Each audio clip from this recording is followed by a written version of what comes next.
Compañeros, hermanos y amigos humanistas, es la primera vez que tenemos la oportunidad de poder dirigirnos a ustedes bajo este sistema. Y lo hacemos en un momento especial. Lo hacemos a escasos 2 días del aniversario patrio, a escasos 2 días del mensaje del señor presidente de la República, Ollanta, y lo hacemos muy cerca también al bicentenario de la patria.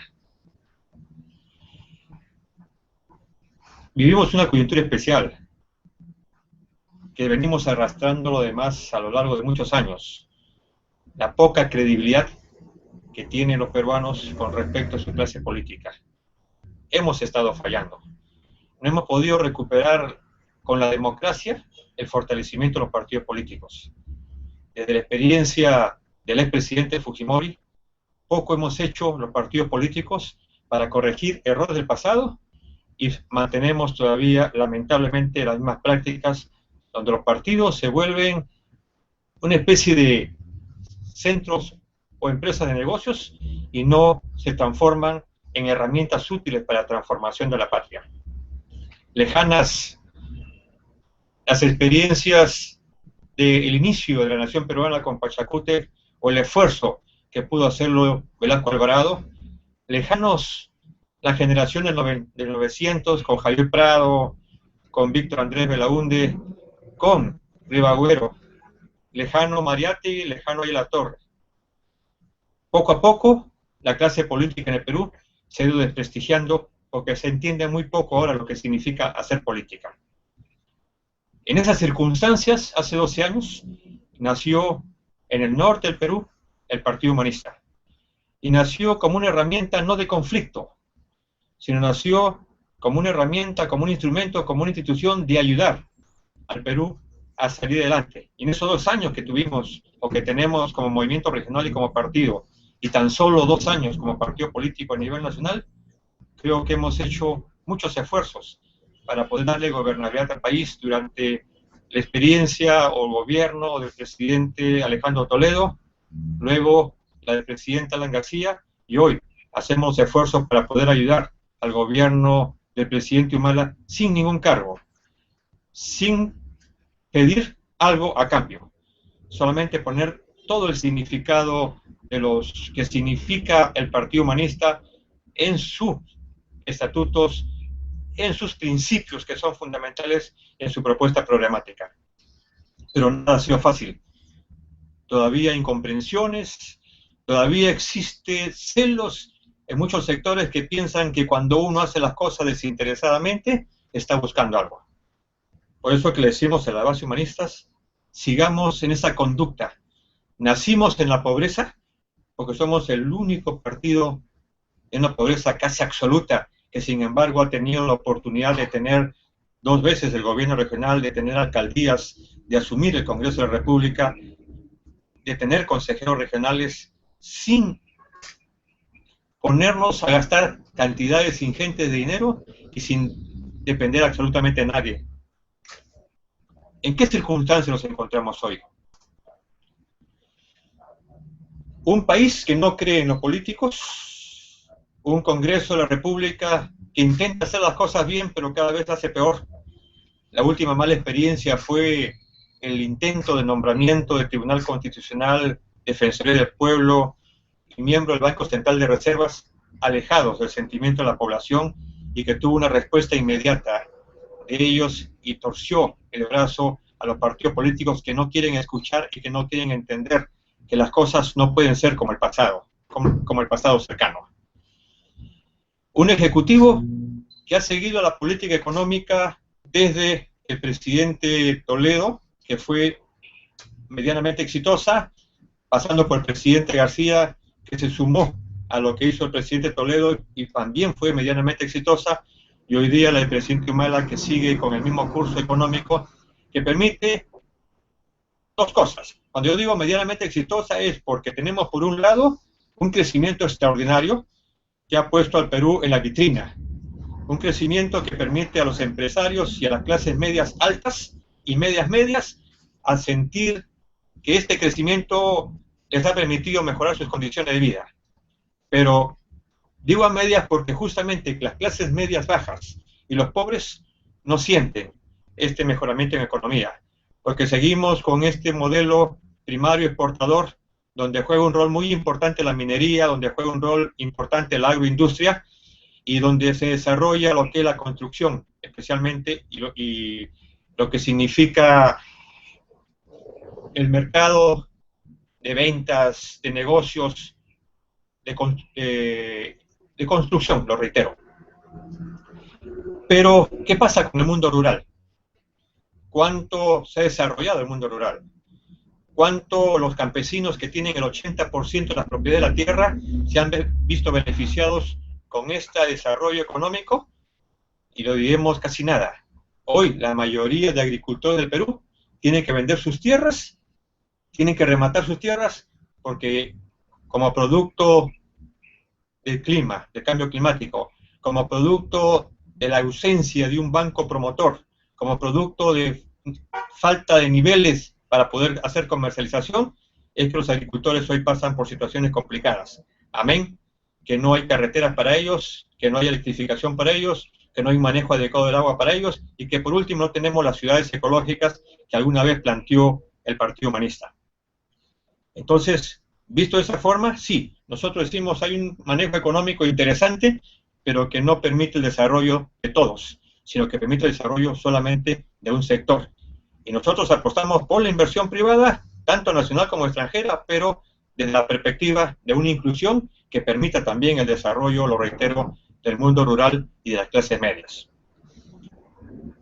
Este gobierno ha tenido aciertos en algunos aspectos, pero ha cometido errores fundamentales.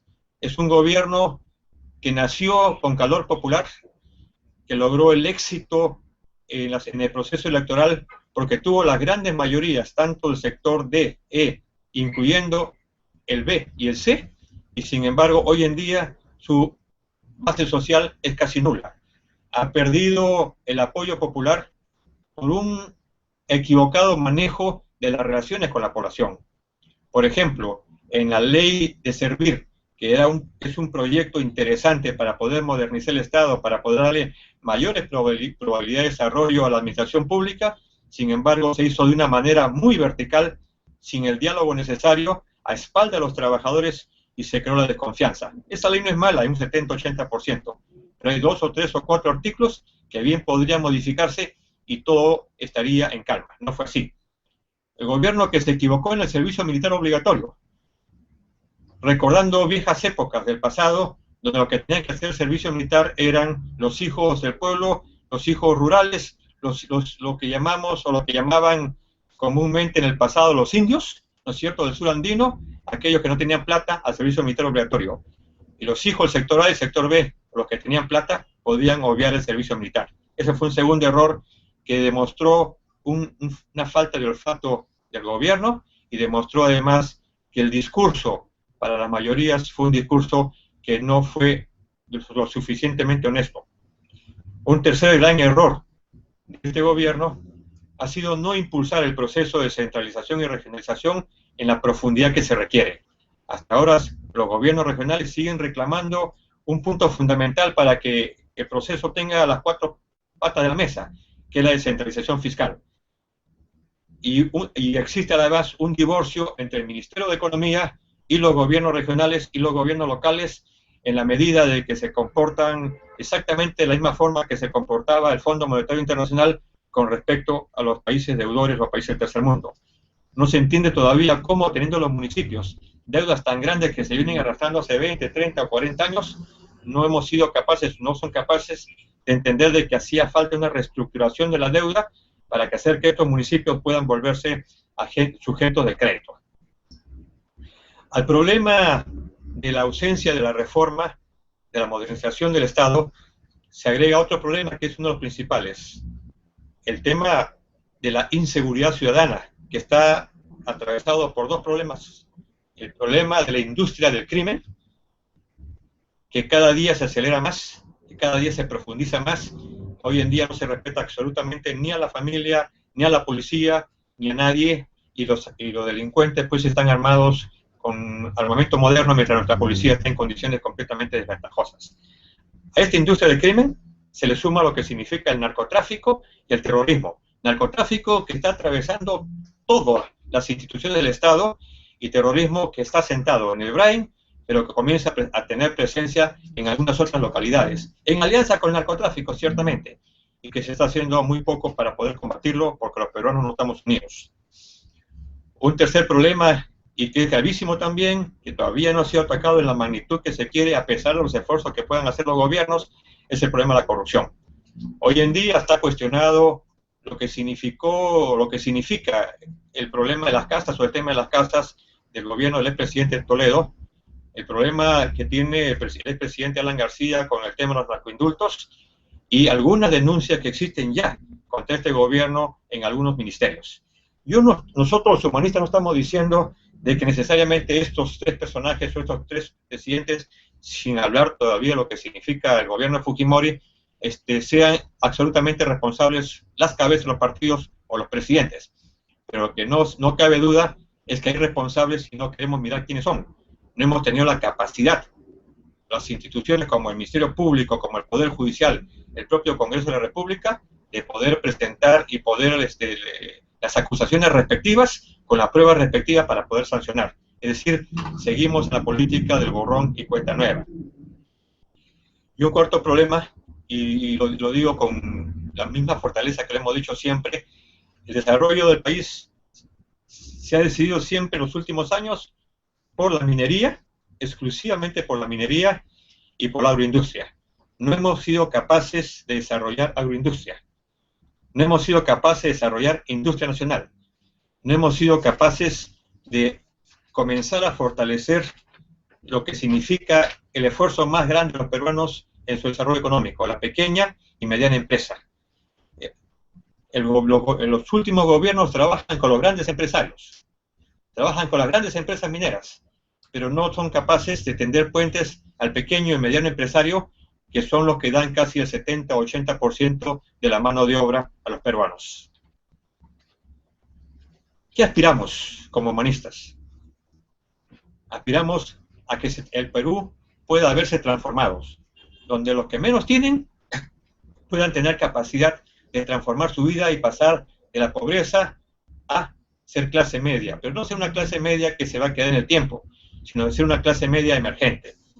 Aspiramos a que exista la economía popular o la economía solidaria, donde todos tengan la oportunidad. No pretendemos negar la necesidad de la inversión privada, al contrario, durante todo el tiempo, y le decimos al gobierno que sin inversión privada, tanto nacional como extranjera, es muy poca la posibilidad que tiene el Perú. Es evidente que el Perú no es Venezuela. Venezuela puede hacer su economía en función del petróleo. El Perú no puede hacer su economía porque no tiene los recursos necesarios para poder dedicar solamente a la inversión pública. Necesita la inversión privada, y eso los humanistas lo hemos vivido cuando hemos sido gobierno regional y hemos ocupado también el cargo de primer ministro. Queremos que el gobierno del presidente Humala termine su periodo exitosamente. Queremos que los peruanos sintamos de que la rivalidad solamente se debe producir en los procesos electorales. Pero una vez culminados los procesos estos y existan ganadores, el Partido Humanista debe ser el instrumento, la herramienta necesaria que ayude a quien gobierna a ser exitoso. Porque no pensamos en el gobierno, sino pensamos en los 30 millones de peruanos que tienen expectativa de cambiar su rumbo de vida. La patria exige de nosotros honestidad, transparencia, pero exige también de nosotros ser y trabajar en positivo. Exige de nosotros dar lo mejor. Exige de nosotros ser capaces de dialogar y de escuchar. Creo que el Partido Humanista tiene la posibilidad, tanto el 2014 como el 2016, de, en función a su experiencia, aprender y ayudar y ser gobierno. Queridos compañeros, hermanos, amigos, para nosotros esta ha sido la primera experiencia de comunicarnos de esta forma. Somos todavía principiantes, iremos mejorando poco a poco. Todavía estamos trabajando en función de lo que se nos presente en el momento, y creemos de que esta primera experiencia va a ser positiva porque nos va a permitir no solamente dar saltos cualitativos en la comunicación con ustedes, sino nos va a permitir dar saltos cualitativos en los debates, en la proposición de ideas y además en tomar en serio, hacer que tomemos en serio y que la población nos tome en serio. Un político tiene que dedicarse exclusivamente a servir a su patria. Un político no puede entrar a negocio como los empresarios. Son dos cosas diferentes. Entonces, con este mensaje, les deseamos a ustedes, a su familia y a todos los peruanos de buena voluntad que nos escuchan, a que tengan unas felices patrias y reiterables. Estamos para ayudar al Perú, estamos para ayudar a los peruanos y no estamos para competir absolutamente de manera negativa con otros. Queremos compartir de la mejor manera, de la manera más positiva con las otras fuerzas políticas, respetándonos. Nuestro profundo agradecimiento al Instituto Nacional Demócrata, que fue finalmente quien nos dio la oportunidad de ir creciendo, y este primer mensaje hacia ustedes es gracias a ellos. Felices fiestas patrias y nos veremos pronto.